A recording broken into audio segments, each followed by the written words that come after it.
दोस्तों की हाल चाल है जनाब, तुम देखते पे हो अपना देश पंजाब टीवी ते मैं थोड़ा मेज़बान मोहम्मद नदीम खरल। सब तो पहले अपने चैनल को करना सबसक्राइब तो बेल आइकन पर क्लिक करना है कि अच्छी तो बेहतरीन वीडियो का नोटिफिकेशन तो हमेशा मिलता रहे।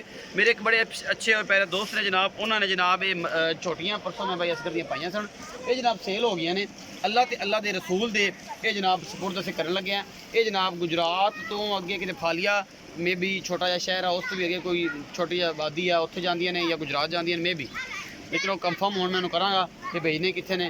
तो ये जनाब दो झोटियाँ लाइया सर परसों, ये सेल हो गई ने अल्लाह ते अल्लाह के रसूल सपोर्ट कर लेंगे। भाजन ने चढ़ाया जी मेहरबानी करके प्यार के हत्थों ना साफ सुथरियाँ करके तो जनाब ये प्यारा भेजिया जी कि तसली हो जाए।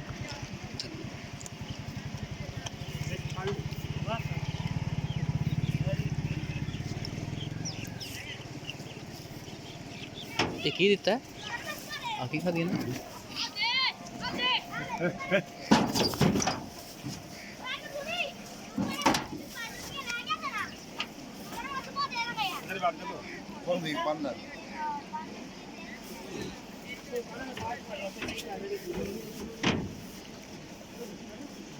हेलो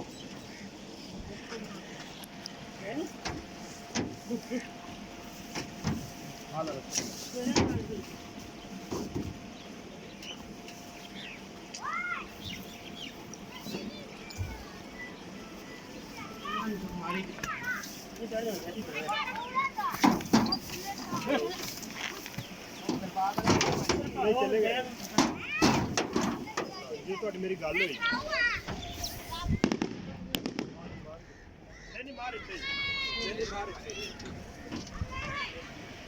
लोड हो गया जी, अल्लाह ते अल्लाह के रसूल के हवाले करन लगे हैं जी। ये जा रही ने जनाब तुहाडे सामने ते इंशाअल्लाह इस तरीके नाल ही मुहब्बतां चाहतां प्यार और संगतां इंशाअल्लाह चलदियां रहियां। अपना देश पंजाब टीवी तुहाडे वास्ते हमेशा नीली दे ब्रांड लैके आंदा रहेगा। वीडियो अच्छी लगे लाइक शेयर तो कमेंट जरूर करा जाए। अल्लाह ते अल्लाह के रसूल के हवाले। पाकिस्तान।